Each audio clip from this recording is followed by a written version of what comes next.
So I'm sick of GCN just putting this guy like he is he's a great amateur, but stop comparing him to all these pros. Do you not think he's better than Tadej Pogačar? No, and they gave him like a 4-kilo bike. Like they do. This is what I hate about GCN. They do all these bogus. Like the top 10 cyclists in the world, Andrew Feather isn't making your list. No. Okay. No. Is this how you really feel? I'm over this dude. All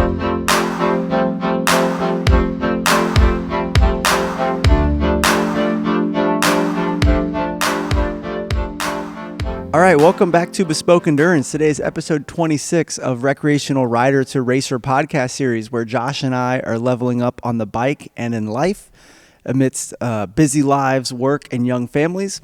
If that is something that interests you, hit that subscribe button and follow us along on our journey. You will not be disappointed. You won't. Promise. The over unnecessary point. Okay. All right. So let's, before we jump into everything that we're talking, because we are talking some trainer chat. We do. But let's get caught up real quick on cycling lives, kind of what's happening in cycling, like this week in cycling. Let's kind of do that in the beginning of the show. And so what have we been up to? Well, I think we've both probably been not as consistent as we wanted to. Yeah. I have had weeks where I've hit the 10-ish hour mark, 9-10 hours consistently, in terms of just volume from a weekly perspective. Done my intervals, done a good zone 2, base besides that. But there's been other weeks where it's a struggle when the weather drops and I have to layer up to get outside to get more volume on the weekends. It's a challenge. And then there's some times where I'm waking up and I'm just like, I'm just going to sleep because I want to sleep. Yep. And I think there's just a lack of motivation for me a little bit right now. Yeah. So I'm very impressed that you're still hitting 10. Well, it's only been a few weeks. I can't remember the last time it's been a month now since I've hit a 10-hour week. Yeah. So, I mean, a lot of it is both of us have had some stuff in our family lives happening. Yeah. That's kind of limited our riding. Yep. I have realized I am very much I need something on the calendar to look forward to really get me motivated. Like as soon as my stuff ends. Are these Zwift races not doing it for you? No. No, they're fun, but I haven't really been finding a good race. Like I've just been I look for races and it's mostly that Zwift Unlimited thing, which is just a very, very, very fast, hard tempo group ride. Yeah. So, I mean, I try to race them, but it's... You're talking about the Zwift Unlocked? Yeah, Zwift stages. Unlocked. What did I say? Zwift... No, I think that's what it's called. Yeah, whatever it is, where they're just bringing out all the new stages and you can race them but not race them. Yeah. So, I thought they'd be races, but they're just really fast group rides. Yeah. So, I try to hang on, but they're fun, but yeah. So, anything else... I did find. I'm sorry. Strava dropped the lawsuit literally the day after we dropped our episode. Listen, this is the timeline. So you went through the timeline last time. This is how I see this. Okay, so let's just recap everything in a holistic view now. Okay, right. So just a quick summary. July, Garmin says, put our logo on your stuff. Yep. And Strava says no. Garmin fires back with, you've got until November 1st. Yep. Strava says, we will sue you. So Strava drops a lawsuit on Garmin or files a lawsuit. We cover this. No, let me back up. Let's back up. Everybody covers this. We were the only ones. Everybody covered this. I'm surprised not more people But when we covered this, all right, so we cover this, we drop our episode. Yep. The day we drop our episode, what happens? Strava drops their lawsuit. So I see this as... They listen to us, we saved Strava and Garmin. Yeah. So we saved the cycling, computer, fitness industry. You are welcome, world. We saved the world with this. Wow. That's how I see it. That's how I'm living with it. They listen to us. Somebody at Strava it's heavy lies the crown. Somebody at Strava got off of Reddit and watched our podcast and said, "Man, I think these guys are onto something." Yeah. I think we should just not go through with this lawsuit. I think so. Yeah, I think so. That's how I'm playing it in my mind for the rest of my life. It's yeah, I think it's a wonderful world to live in, Greg. I agree. You're welcome. All right. Well, this week in cycling, we had the Pogača Challenge. The Pogie Challenge. The Pogie Challenge. The Pogie Challenge. Yeah. Andrew Feather won. Your thoughts, Greg? I know you're a big fan. No. I'm over this dude. Okay. Here we go. No, okay. No, I kind of am over Andrew Feather. Like, I think he's overhyped. Okay, I'll say this. I recognize that he is a very gifted cyclist, has a ridiculously high VO2 output. I will never be as good as him, and I know he is like the prodigal son of British cycling hill climbing. All that aside, Right. I am over the freaking GCN puffing this guy up for everything. I'm sick. The way they framed it was he beat Pogača. I'm sick of GCN. All right, so when they cover him, they put this guy on a pedestal like he is the best thing to happen to British cycling since like freaking Bradley Wiggins. Yeah. And I'm like, okay, so here's the problem. This is what got it for me. 3 years ago, Sepp Kuss in the Tour breaks the record up Alpe d'Huez. Yep. And you could, on Zwift did like a Sepp Kuss bot where you could like go up against his time. Virtually. Yeah. Virtually. And that was cool. So GCN did a video where they have Andrew Feather race the Sepp Kuss bot. Mm-hmm. And he beats him up the climb. And they're like, oh, he beats Sepp Kuss up the climb. Okay, first off, that dude, Sepp Kuss, I like that little voice you had just raced like 90 miles and then raced up. Yes. And Correct. set that record. He's in the Tour. Andrew Feather hops on a trainer, gets a full nice warm up, and then just goes up the climb. Right. Very different. I guarantee you put Andrew Feather in a Grand Tour, and this guy's getting dropped. He's not hanging with them. No. Then that was the first thing, and then he keeps. I get like they bring him in of like, oh, who's our best climber that we can get on GCN? Oh, it's Andrew Feather. I'm like, that's fine. Yeah. When they all try to race him, all their presenters, that's great. But then when he does the Pogie Challenge, they're like, he beat Pogie by 3 minutes. Dude got like a 6-minute head start. And all the footage I've seen of Pogie going up this thing, he's literally like waving to fans and like smiling. I guarantee you think Pogača was going hard like Andrew Feather from no. the get-go? No. Andrew Feather's like, I'm in the race of my life. And Pogie's like, oh, this is a fun charity event. Yeah. I guarantee you, if you put Jonas against Tadej in that event, Tadej's time is at least minimum a minute faster. I'd even say 2 minutes faster. Of course. There's no way. And like, I bet he catches Andrew Feather and he gets a 6-minute lead or whatever. Like there's like, can this man climb, and is his wattage ridiculous and all that? Like, I think they said 6.2 or 3 watts per kilo, which is amazing. Tadej's is like 7.1, 7.2 after racing. Mm-hmm. So I'm sick of GCN just putting this guy like he is he's a great amateur, but stop comparing him to all these pros.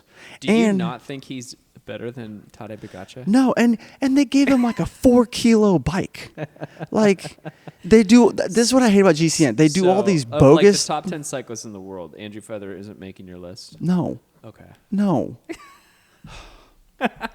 Is this how you really feel?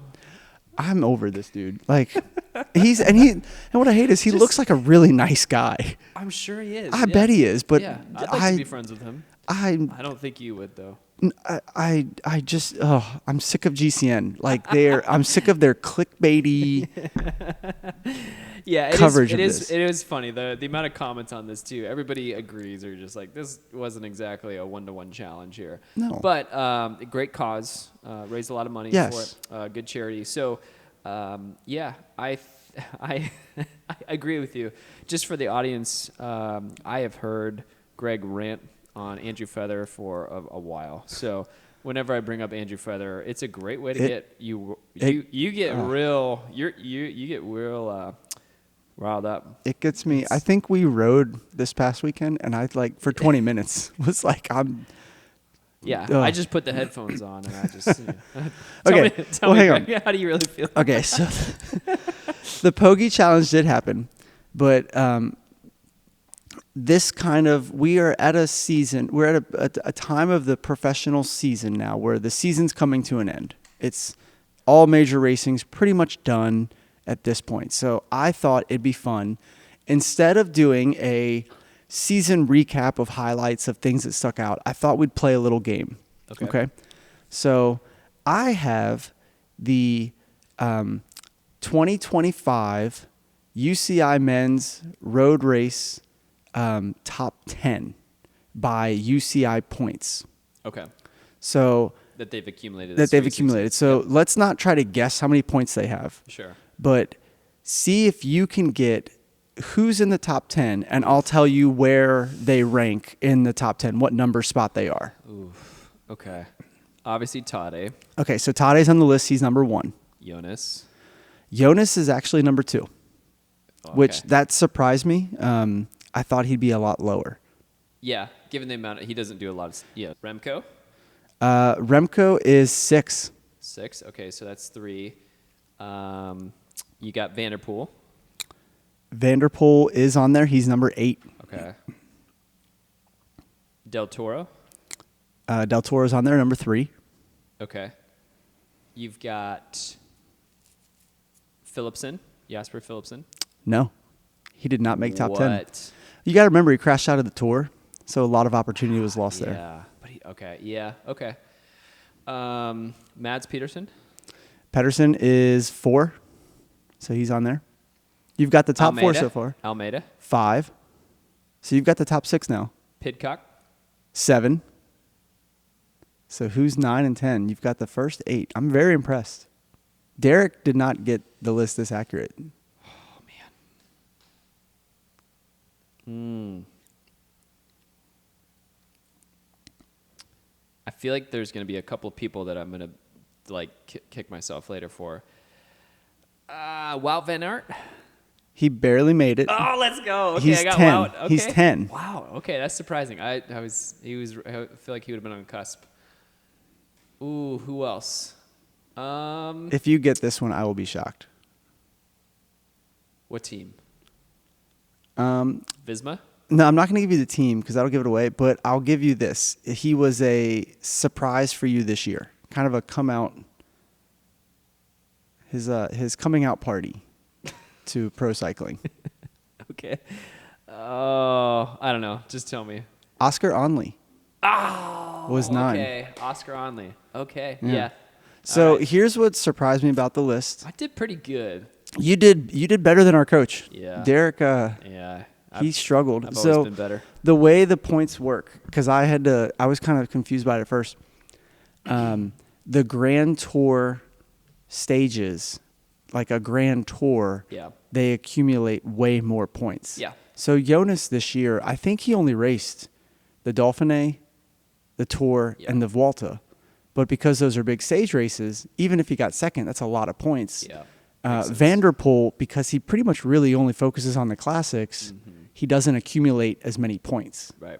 And so that's why when you look at these But guys, he wins most of the classics. Yeah, but he wins Or most he's of the classics. Podium. I would have thought Remco would have been higher, but then Yeah, I remembered that's he surprising. abandoned the tour. Oh, that's true. Yeah, you're right. And I was surprised for how much of a pure sprinter he is. Pedersen 4th. Yeah. That to me is impressive. Yeah, if Peterson would have finished the tour, Jasper would have been up there. I think Philipsen? Yeah. Oh. Yeah. Yeah, I think he would have been on he's there. Such a good. He wins so many I mean, he got. stages, Ooh, the did he? sprinter stages. Did he get 3rd in Roubaix? I know he was with him, but then he got dropped by Tadej. I think he got caught by Pedersen. I think I can't remember who. that was who finished that was a long time ago. Yeah.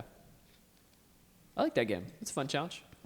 You did surprisingly, like, not that I thought you were gonna do bad, but I was No, like, man, you literally got the first like 7. Yeah.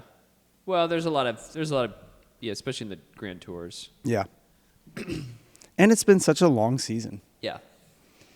All right, before we go any further, we want to give a huge shout out to RoadID for not only supporting our podcast, but also letting us film right here at their headquarters.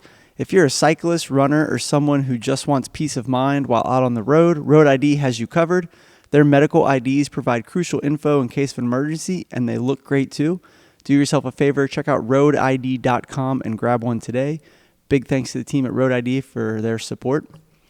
This episode is also brought to you by our sponsor, Chris Carville, the bike lawyer. If you're injured in a bicycle accident, Chris is the guy to call. 20 years legal experience and tens of thousands of miles training and racing. He's not just a legal pro, he's a cyclist who understands what it means to ride and the risks that come with it. Chris helped me out with my insurance claim when I had an accident back in 2020. He was great to work with, made the process smooth, and took the burdens off of my shoulders. Representing both Ohio and Kentucky injured cyclists, whether you've been in a crash or just want to know your rights on the road, visit KentuckyBikeLawyer.com. Love it. Hey, real quick, let us know in the comments what you guys think of Andrew Feather. I'd actually really love to hear your perspective on this too. Do you land where Greg lands? Let us know what you guys think. All right, let's get into trainers. Because I'm on the hunt for a new one. You got me ticked off again. All right, now I'm pissed. Like, I had let it go, but like... Yeah, there we go. Yeah, please, I want to know in the comments. Let us know. Yeah, let us know what you think. Yeah. And, get Greg going again. I love it. Okay, so winter's coming. And this is the time of year where we get real close to the trainers. Yeah. Real intimate again. We went out Saturday. It was cold. It was like, it was under 30, and we were both like, this is a winter ride. It was a winter ride. Yeah. Still fun, but yeah. I think my least favorite thing is just the layering up. Like when you're out there riding, it's always, you're like, yeah, it's cold. It's not as amazing as riding in nice weather. But I think my biggest challenge for winter riding outdoors is just layering up. I don't know why it just bothers me so much. Like getting the layers right or putting them all on? Putting them all on. Yeah. I have the layers. I know what I need depending on the weather. I hate putting on so much. It drives me nuts. I struggled Saturday because like I have a template I use, but then because I haven't dressed like that in pretty much a year now. Yeah. I forgot. You go back to your. I forgot. I had the template. Well, I was like, the mid layer. Is it cold enough? What do I need? And sure enough, I got pretty hot and I was like sweating, and then I got cold. Yeah. But my feet and my hands were great. The hand warmers and feet warmers are a game changer. That hack is awesome. It's a good hack. Okay, so I'm actually on the hunt for a new trainer. So my goal is I'm going to sell my tri-bike, which I still have, and I've got a trainer that I've had for a couple years, the Tacx Flux, for those wondering. It is. I always thought it was Tacx. Is it Tacx? Tacx? I could have been saying it wrong for years. I don't know. Yeah. This is the problem with the cycling industry is there needs to be a pronunciation. They just throw words out there and expect people to know how to say it. Tacx. Like, have you ever seen the guys at that Cade? That could be on me, though. Tacx is how I've always said it. That's how I used to say it, but then I heard him say Tacx, and they're sponsored by Garmin. Yeah. But they also call the Trek Domani a domain. And I was like, that's not right. Like, I know that's not right. But anyways, let us know in the comments. Give us the exact way how to say this. Just like Tempe Fugit. Yeah. Fugit. Whatever it is. All right, so mine. So I'm on the hunt for a new trainer. Okay. I'm curious to get your thoughts on this because I think when I first bought my trainer, I went mostly by price, but I think that was a mistake. Let me ask you, why are you on the hunt for a new trainer? So you have a pretty decent trainer. Why are you on the hunt for one? Well, I really am tired of riding on my tri-bike specifically. And my trainer is not compatible with my bike. So my bike's a 12-speed. Mm-hmm. My trainer is not compatible for 12-speed cassettes. So it goes up to 11, but not 12 speeds. So I literally can't put... Because you have SRAM. Yeah. Okay. I can't put my specialized bike on my trainer. That makes sense. I've had to keep using my tri-bike, which is okay. I just don't love it. I really want to upgrade, and I feel like if I'm going to sell my tri-bike, I might as well try and make it a package. Like there's nothing wrong with my trainer. It's just I could probably sell it as like either sell them separately or sell them together and just be like, look, here's the tri-bike price, here's the trainer price. Here's the bundle. Yeah, here's the bundle and save. Okay, so when I first bought my trainer, it was mostly by price, but now that I'm on the hunt, I've been thinking about what is the most important thing that I should care about when considering different trainers, because there's a lot out there. What is your number one thing that you would look for in a new trainer? That I would look for. Yeah. Mine is, for me, it's I'm still in that price category. Okay. But I equate it to, I think that there's not just price, but like a who are these trainers for? Like tiers, yeah. Like tiers. Okay. So I think I've been on an entry level trainer, and I think I need to move up to the mid tier, because I do 50% of my riding inside and 50% outside, but the focus is for outside. Correct. So in my mind, I'm looking at, that's what I'm kind of factoring in. I think that's interesting. How would you frame those tiers? Like, so entry level trainers would be, who are those for?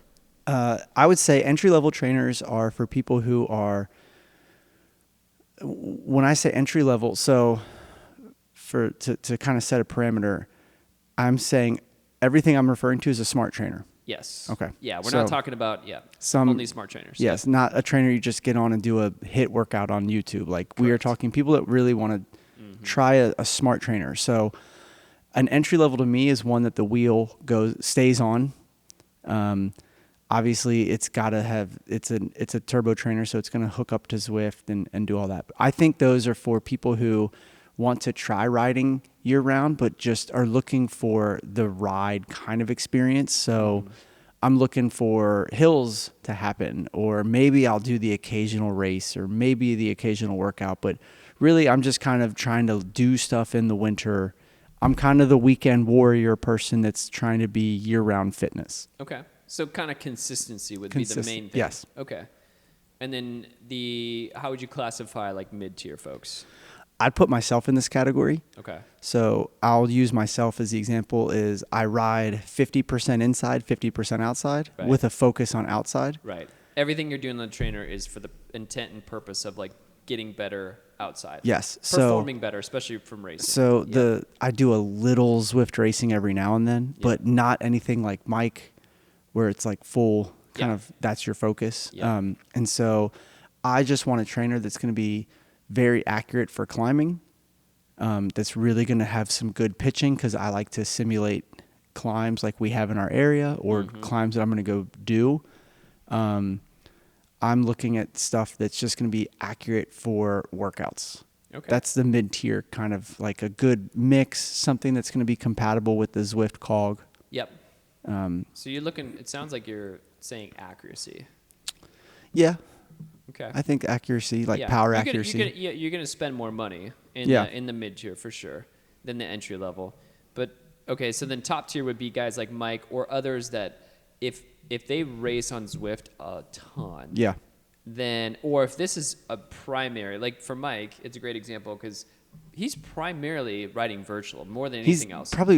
He kills it. 80 to 90% of his year is inside. Because I mean, even when it's great weather. So the top tier for him and guys like him or gals like him, it is, you want all the bells and whistles. Yes. You want the big TV. You want the nice setup. Like, you're going to invest some money because like we might invest, the part that they might invest more inside, we would invest more outside. I want to invest in races, in my bike, in like upgrades for my bike. Yeah, exactly. So, and I think that's a fair analysis of like those tiers. I think that makes sense. What I'm thinking about now is, I think the one thing that's the most important for me is accuracy. Okay. And so when because I didn't really focus, I never thought about this when I bought my first trainer, but now I'm thinking about it a lot because we spend so much time obsessing over the little things, right? As racers, as we care about the little details. Like, we buy the nicer wheels. We care about saving off some extra grams. We care about getting our fit dialed, right, to become more aero, right? It might save us 10 to 15 watts, like when we're racing or when we're doing things. And I think indoors, you also, like, if we care about the little things on our bike, outside and in races, little things that we can do to level up, right? Or to give us a little bit of an edge, right? I think that also translates into the indoor trainers as well. And one thing I didn't think about as much before was, when you see those percentages of accuracy where it has, like, a trainer will say, like, oh, the accuracy is plus or minus 1%. Mm-hmm. It goes up to 1 to 5%. So my trainer that I have currently is 3%. But I was thinking about this, and I was like, you know what? I'm kind of curious about this. What does this actually mean? Like, when you put this, when you boil this down, how close, how accurate is it? So when I was looking at this, like, I thought it's an interesting thought experiment to kind of think about, like, it's the little things, right? Like, for those that care, if you're looking at a trainer and you're deciding based on accuracy, I think this is a pretty big deal. So let me go through this super quick. Let's assume your true output is 250 watts for, like, steady state interval, right? So 250 watts is your, like, that's what you're measuring. So for an accuracy, if you've got a trainer of a plus or minus 1%, the error range, you're going to be somewhere in that, like, you're going to be only off by, like, 2.5 watts, right? So either way, you could be 248.5 up to 252.5 watts. Okay. That's amazing, right? Like, that's so small, you're never going to notice the difference. Like, great, that's amazing. So 2%, you're only 5 watts off. So 245 range to 255, right? So that 250 is like, hey, this is your true output. So on a trainer, you might be 5 watts off. Again, very, very good, right? That's so, like, it's small enough to where you're not going to really notice it. Okay, so 3%, now you're getting into 7.5 watts either way. So 242.5 to 257.5. 4%, you're getting 10 watts, which still at the 250. 250 is the benchmark. Okay. So 240 watts, you could either be 4% off by 10 watts, and you could be 240 or 260. I think that's a pretty big deal. And then if you get up to 5%, now you're in that 12.5 watts range off. So you could be anywhere from, like, 237.5 up to 262.5. Now, when you think about that, it's kind of like, as I'm thinking about, like, us going into this winter, I mean, our trainer is our training lab, right? This is our secret, like, hey, we're trying to build fitness for the spring.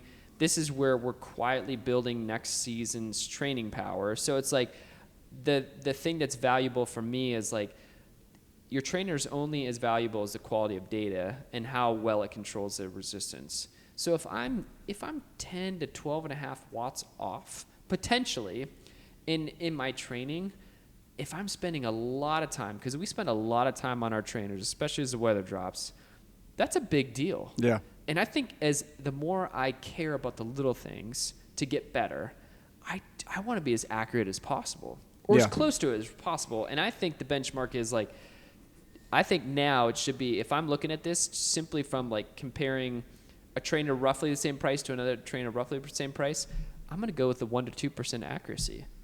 I would go with that over anything else of this other trainer that might be 3 or 4%, but they have other bells and whistles that I might like more. I'm like, no, I think I want the 1 to 2% accuracy. So what I thought would be good is just to kind of go through very quickly of, like, the different breakdown of, let's take the big brands. Okay. Let's not go, like, there's a lot of brands out there. Yeah. But there's a couple of major ones, right? Like, sure. there's the ones that most people are familiar with. So we got Wahoo, we got Garmin, the Tacx. Or Tacx. Who knows? Let us know in the comments. However you say that. If anybody at Garmin is listening, hey, we know Strava listens because they dropped the lawsuit. That's right. Garmin, Strava if you're says. listening, please, how do you pronounce your trainers? We've got Van Rysel or Van Rysel. I think it's Van. I've heard it both ways. I've heard the Europeans call it Van Rysel, but I've always called it Van Rysel. Van Rysel. I don't think you'd be flacked as much for calling it Van Rysel. Oh man, I'm butchering these. All right, and then we got Elite, and then JetBlack, and then Saris. Okay, so going through this really quickly here. Just going by the big brands. So the one that most people are familiar with, the Wahoos, you've got these kickers, right? Mm-hmm. So the Core 1's discontinued. Now they've got the Core 2. Yep. Price point, $550, but accuracy, plus or minus 2%. That's really good. Yeah. That's a great... What are the other... what's the... what's the max power on that, and what's the incline on that? The gradient. Those are important things. 1800 and 16%. Okay. And the flywheel. So if I hit 1800, I'm on roids. So that's great for me. I'll never hit that. But 16%, that's good. Yeah, because that's very good. You know, anything past 16%. Yeah. I don't think it's all that necessary on an indoor trainer. Yeah. Yeah. And then flywheel, we can get into flywheel in a little bit, but just kind of going through this here. Then you've also got the Wahoo kicker. It's really just, whatever you want to call it there. It's just called the Wahoo kicker. But the price point is, you're spending $1,050, max power 220 watts, accuracy plus or minus 1%. That's amazing. Okay, that's really good. Max gradient 20%. And is it Zwift hub compatible? Yes, it is. Okay. And then you got the Wahoo kicker move. So this one's about $1,350. Mm-hmm. Now this one is really pretty similar to the other, the Wahoo kicker. Obviously, the big difference here is you just got kind of this more motion. You got more of the natural feel. You can kind of move a little bit. It slides forward and back, right? Yep. But not side to side. Correct. Yeah. What? But why do you need that? It's supposed to give you the more of the feel of what it's like to ride a road, like riding outdoors. I'm looking at this thing now, and I'm like I'm on the website, and I'm looking at the image of it going back and forth, and I'm like, I'd be curious to try it. I can't knock it until I try it. It looks like when someone is walking in front of you and then stops and starts. Like that's what it looks like. Because I'm like this. It might be annoying, but it could be cool. I'd be curious to try this. But then another thing with this is like, if you're rocking like this, you don't have a trainer block for your front wheel, so you're going to be tilted forward. Yep. And that's going to be really. It's going to be a little weird. Annoying, especially like, think of when you like stand up and. Yeah. Like that front wheel, when it's not in a training block, it moves. Like, I don't know. This trainer is not doing it for me. No, I don't think this trainer would be for me. I would want something that goes side to side more. Yeah, I mean, you could also do rollers. You could just do. I mean, you also have the Wahoo kicker roller. So you also have the hybrid roller where it's like, again, you're really not like, this is something to where, in terms of you're not really considering this when you're thinking about accuracy, right? So, but from Garmin, what do we got? Low end, you've got the Flow Smart Trainer, so about $340. This is a wheel on, so the accuracy is plus or minus 5%. I don't like this. I don't like this at all. 5%. That's a lot. The other thing that's crazy about this? That's 15 watts at 300 watts. Dude, this is crazy. Okay, max power, 800 watts. Dude, there's so many people who can go well above 800 watts. That's crazy. And then the max gradient, 6%.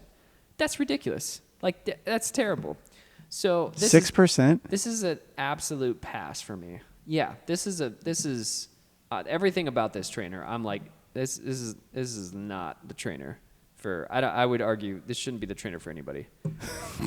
All right, and then my trainers discontinued the Flux S, so we won't go into that. But then they have the Flux 2. So this is the other one where it's a direct drive. Price is about $500. Accuracy plus or minus 2.5%. So a little better than my trainer is, which is good. It's got about 2,000 watts, max power, gradient 16%. Flywheels 15 and a half pounds. That's really good. So this is a great trainer. Like this could be a great trainer. The challenge with this one for me though is this is not Zwift hub compatible. So the cog and click, like you can't do this on this one. Is that important to you? I think it would be. Yeah, I think so, because then it becomes then you can have other bikes that you can throw onto this trainer. Well, hang on. Your Tacx or Tacx wasn't compatible with your hub. Is this one? No, this one's not either. So this one's not even compatible. No. So here's the problem. So this one for me is like, ooh, I like this, and then all of a sudden I'm like, I don't know if I like it as much because of that one thing.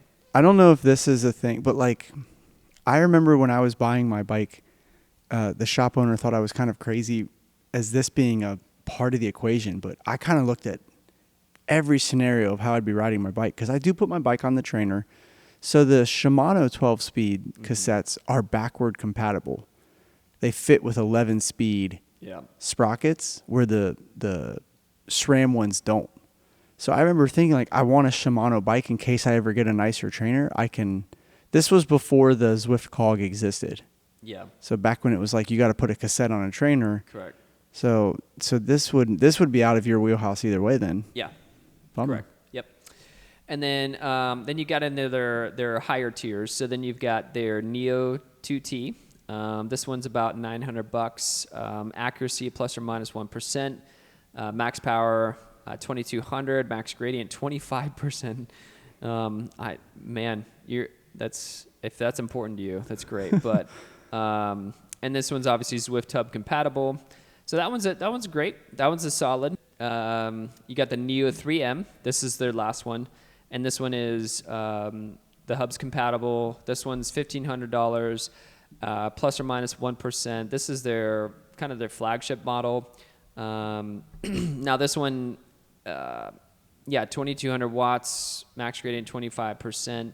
So this one is great as well. But yeah, it's just this moves too. Yeah, it kind of moves a little bit. I was going to say with like motion plates. So if you like that movement, it's great. So then we need to try one of these because apparently they're a big deal. Yeah, it would be. I can't knock it until I try. I'm really knocking it, and it's like apparently this might be what I'm missing out on. Maybe. But go from the wheel. I look at it and I'm like, I don't think this is what I'm missing out on. Yeah, I would be interested to try it. Okay, so then you have Van Rysel. They have their D100. So this one is, they've had others that are discontinued, but this is the one they have online listed. So this one's $300. Okay, that's a nice price. I think this one's an absolute pass. Let me hear what. Lay it on me, and I'll be the judge of this. 600 watts. Nope. Max gradient, 6%. Nope. Accuracy, plus or minus 5%. No. Flywheel, 7 pounds. Yeah, that's a no. No. Is it compatible? Yes, it comes with the Zwift cog and click. But I think for $300, I think you can spend a little bit more and get so much more from a trainer. I don't think this one's the trainer for. You know what this trainer looks like? This is the trainer because it comes with the Zwift cog, and it's like that's the big selling point. This is like when a really, really crappy quality bike and a really, really crappy carbon fiber, like low priced bike, but they throw on a really nice Ultegra group set, and you're like, oh, it must be great, and you're like, that bike is garbage, but it's got a nice group set. That's what this looks like, where this trainer looks like garbage, but it's got the Zwift cog. Yeah, I think this one's a pass. All right, then going into Elite, they've got their XRT. This one's $600. This one is plus or minus 1.5%, so that's really good. So $600, cheaper than some of the other ones. I like that. That's appealing to me. And this one is Zwift Hub compatible. And this one has max gradient 24%, 2,300 watts. Yeah, I think this one's a solid trainer. I think this is a good buy. Okay. Yeah. All right, so then the other two that you've got here, just in terms of popularity, you've got the JetBlack Victory. So this one's $400. This one has an accuracy of plus or minus 2%. That's really good. Okay. 1,800 watts for max power. It's great. Fine. Max gradient 16%. Also great. That's good enough. No issues. Yeah. Yes, and this one is Zwift ready with the cog and click. This one, if I had to pick, so if I'm selling my tri bike, and if I can get more from my tri bike in the price range that I want, I'm thinking I might do the Zwift ride plus their Wahoo kicker. Like that would be the combo. Like hopefully the Zwift bike. Yeah. Okay. So hopefully that's my combo, right? But if I was just looking for a trainer in and of itself, I would be very interested in this one. The JetBlack one, that's a great price point, and you get great accuracy. Compatible with Zwift in that the cog, and I've found that for the max gradient, my current trainer has 10% is the max. 16% would be great. And then you got this Saris, the M2. This one has plus or minus 5%. Yeah, I'm out on this. I just don't think it's like the price kind of varies a little bit, but 1,500 max watts. Max gradient, 15%. Not bad. It's not compatible with the Zwift cog and click. So this one I'm out on. Oh yeah, what was the price on that? This one's a wheel-on design. This one, Oh, it's a wheel-on. yeah. Oh no, Yeah. I have one. No, I It have a wheel. varies. I have a wheel-on trainer, and I'm telling you, That's not it. don't do it. Yeah, but if I was purely looking at trainers alone, that I think I might go the JetBlack Victory. Now, the reason I'm probably going to go the Zwift Ride plus the kicker is because I'm selling my tri-bike and I can get a little bit of money for that, and I'm going to probably try and sell my trainers. So I'm like, I think I can probably get that price point where I wouldn't have to spend, or hopefully not spend any money. So are you gonna? So if you sell those things, you're gonna get the JetBlack, and then are you gonna? I'm gonna get the Zwift Ride. Oh, you're gonna. And the kicker. Oh, Like, you're it's going the for the. combo. Oh, okay. So that's like. I was gonna say. I thought you were saying you're gonna get the $1,100 JetBlack and then go get the Zwift bike, and I was like, Oh. I guess you could do that. Yeah. Like, No, I'll just get the Wahoo kicker. The- Kicker Core 2. Yeah. Because it's got the accuracy of 2%, 16% gradient, max gradient, 1800 watts. Like, that's great. And it includes all the handlebars and controllers. I'm like, you can't go wrong with that. The only reason I'm doing it is because I can get that money. Hopefully I can get that to where I can get that bike or at zero, or I can make a little bit more than what I'm going to pay for that. So, Okay. yeah. But What are your thoughts what do on- you like of all those that listed? Like, what would be your like initial reaction to? I'm eyeballing the kicker core with the Okay. Zwift cog. I get What do you not like about the JetBlack though? um It's got for me Cog and click. I'm a sucker for branding. oh. Listen, you need to And- get out of your. Well, no, Hey, I'm in what I marketing. mean is historically I think Wahoo's customer service is pretty good. Like that's Yeah. part of it. That's the smaller stuff that Yep. what I like about the bigger brands is a lot of the time if something goes wrong, they really stand by their product. I think Wahoo makes really durable stuff. They So do. my trainer Yeah. is 5 years old. It's a wheel-on trainer, but it still runs Yeah. great. You're just paying a little bit more for the brand between the two. Honestly, you're Okay. getting basically the same trainer. You're just Okay. paying more for the brand. That's it. I mean, literally, you're paying for the brand. You're still getting the accuracy is the same on both. You're getting the same max gradient. You're getting the same. I think pretty much the same max power.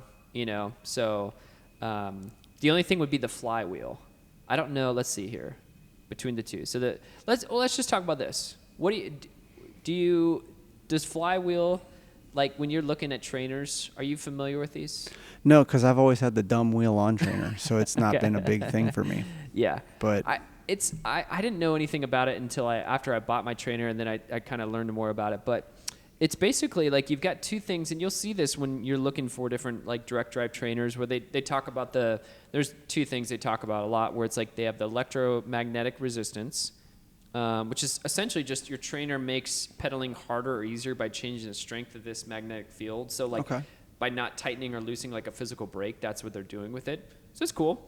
But what it wraps around is the flywheel. And the flywheel, you'll see them listed on each of these trainers listed out like in terms of their weight. So the flywheel is like this heavy rotating disc that stores kinetic energy. It basically, all it means is like, it's just giving that feeling of momentum when between the pedal strokes. So it's really the way I've thought about it too, and the way they kind of talk about it is just the smoothness of pedaling. So it's like if you've got a heavier flywheel, that gives you an even smoother, more realistic like. So the heavier feel. the better. Heavier the better. Okay. So that's when you see them listed as like, hey, if you got a 7-pound flywheel, it might not, it won't be as smooth as another trainer that's got like a 15-pound flywheel, and or a 20-pound. So mine has a 15. Mine feels Okay. pretty good, but when you look at other trainers now, most of them have pretty good flywheels now. But that's something that you should consider as well. What in your mind is a good, like, I wouldn't go below this for a flywheel weight? Do you have a number in your mind as you're kind of looking more? Because you've definitely been looking. Yeah, I mean, it's hard to say. I mean, I've got the one where it's like 15 pounds. So it's like mine has been fine. I don't know the difference between a 10-pound and a 15-pound. I know that, like, for example, like the JetBlack has like a 10-pound one, and I'm like, okay, would I notice that difference? I don't know. I really don't know. But I do know that I would notice. I'm sure I would notice it if I went from like a 20-pound down to a 10-pound, or if I went from, if there was a flywheel that weighed like, like for example, like the entry level Tacx, like the Flow Smart has a 3.5 flywheel. I'm like 3.5 pounds. yeah, I'm like that has to feel different. Like the Yeah. smoothest of pedaling. So that would be something I would say generally I would look at. It minimum would be 10 pounds plus. Okay. That would be like my minimum. But obviously the heavier the better. So Yeah. but I understand the other aspect for a lot of people is simply just the fact of like, look, all I'm really looking to do for this trainer is just be consistent. Great. That's your thing. I am thinking more about this now in terms of accuracy, where I'm thinking like that's going to be one of the things that's going to be really important for me. So, but yeah, I don't know. I don't know that I think for guys like Mike and others that, if you're looking for that top end trainer, like it's out there and they've got all the bells and whistles. I don't know that that's, for guys and gals like us, I don't think you need all those. When I got my wheel on trainer, I got it for 500. I was like, wow, this was 5 years ago. This was before the trainers just drastically became more accessible and affordable. Yeah. I think in the last 2 years, they've really become more obtainable. Yeah. So I'm like, gosh. I think so. Do you think there's additional things you should get? Like if you're looking at a trainer? Like outside of the trainer? Yeah. Like, I mean, like what would you say would be the another, like things that you just would say is like, if you're looking at buying a trainer for the first time, Yeah. what would be like the must-haves? Either a trainer mat or Yes. so I don't have a mat, but I have a carpet strip. When we redid our flooring, it was extra. Something that you can put your trainer block on that won't slide. Because if you're on concrete or wood, when you like stand up and put pressure, it's going to slide around, and that's super annoying. My TV hack is whatever TV for ours that is starting to go out, that becomes my trainer TV. Yeah. So I have like a 55-inch TV. It's completely unnecessary, but my father-in-law got rid of it because it had a blue and a red line on the left side going down it. And he's like, I can't watch TV on this. I was like, well, I can definitely ride a bike on this. So perfect for me. Yeah, it's great. Yeah. So that's kind of always been my strategy for a TV is whatever you're about to throw away, just take that. I've got one for you. Yeah. So post conversation with Mike, he talked about having 3 fans. And I was already, I think you and I were in the same boat where we have the small little Honeywell fans, that's right? So it's like that fan doesn't do anything. It doesn't do for anything. Us. So now that the weather's dropped, we just bought this like cheap Walmart fan for my son in his room. This was before it's kind of for like it was still warm enough out to where he just needed an extra little fan. But this thing's got like this big. It's just one of those old school like just big fans. Like a box fan? Yeah. Okay. A box fan.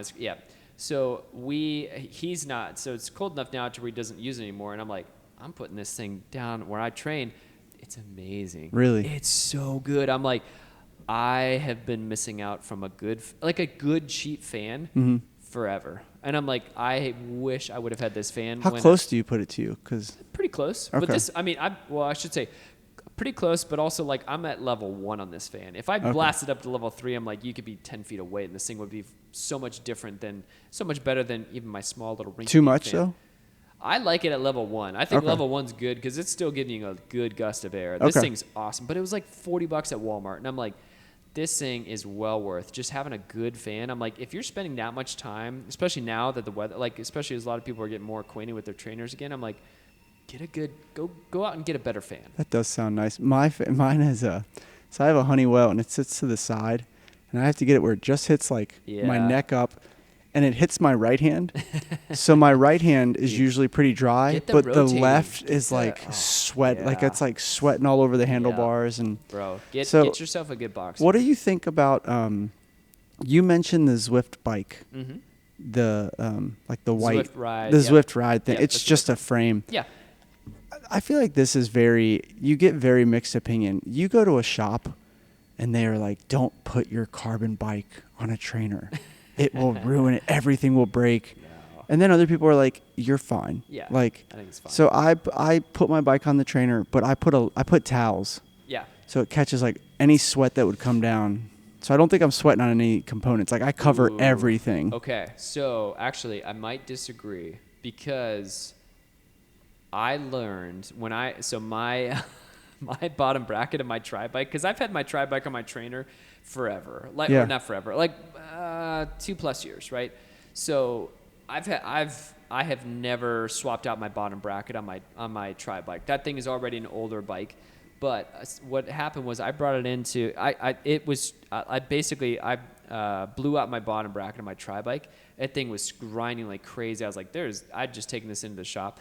What the guy told me, it was interesting because he asked me, he's like, so how often do you ride this and all that stuff? And I was like, I'd use this just for training. He's like, well, the one thing you might want to consider, he's like, do you have towels and stuff? I was like, yeah, of course. He's like, even with towels, he's like, the amount of sweat that can just drip down into different parts of your bike in your gears, he's like, it can drip certainly down into your bottom bracket. And he's like, that's something that like, he's like, I think probably, really didn't help you at all with your bottom bracket over the years.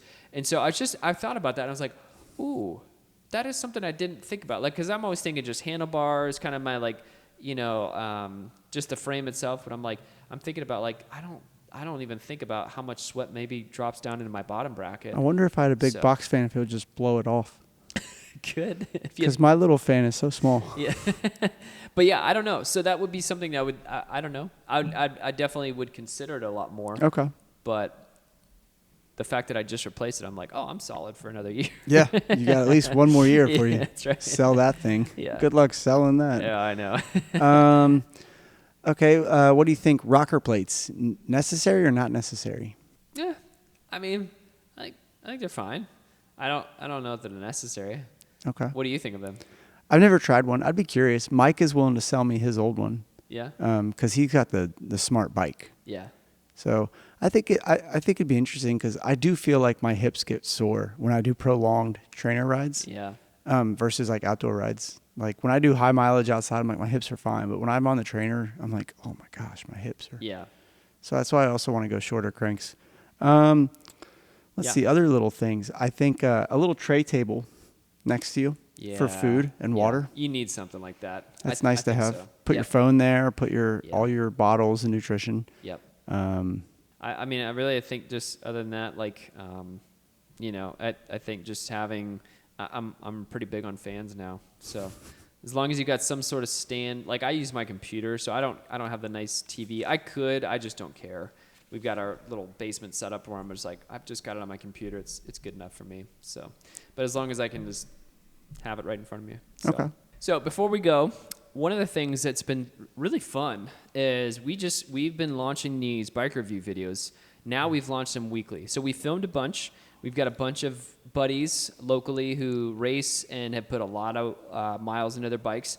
And we have had a lot of fun just being able to hear from people that it's not your typical, hey, this is the latest and greatest bike. Some of them are, but most of them are ones that guys and gals have been riding for, a couple years. Some of them have put 20,000+ miles on them, 9,000 miles. So put some serious miles into these bikes. What we would love is, especially from those of you following us that we haven't had the chance to connect with, we would love to have you engage with us and or submit your bike review. If you've got a bike that you love, we can do this virtually, and we would love to hear from you in terms of why you think your bike is awesome, what you love about it, maybe what you don't love about it. We can maybe feature you on the channel. So we've got a form. We'll link it in the comments below. If you're interested in it, check out the recent bike reviews that we've done. It'll give you the good template for kind of how they look and feel. We've been having so much fun with it, but we'd love to hear from you guys. So if you've got a bike that you think deserves a spotlight, let us know. Drop us a comment below. Yes. We also want to hear from you, your take on trainers. What do you look for in an indoor trainer? What is your setup? What is most important to you? Is it power? Is it accuracy? Is it feel? What are some hacks that you've been doing to get the ultimate setup? What did we miss? What would you recommend to Josh and I, as we are both now hopefully in the market for a new trainer this winter? So, and how do you say Tacx? Yes. Or is it Tack? And Van Rysel. Please let us know in the comments. Please. And if you comment, if you could also maybe drop a link to the actual pronunciation instead of just typing it out, because that would be helpful too. I love it. All right. Till next time. See ya.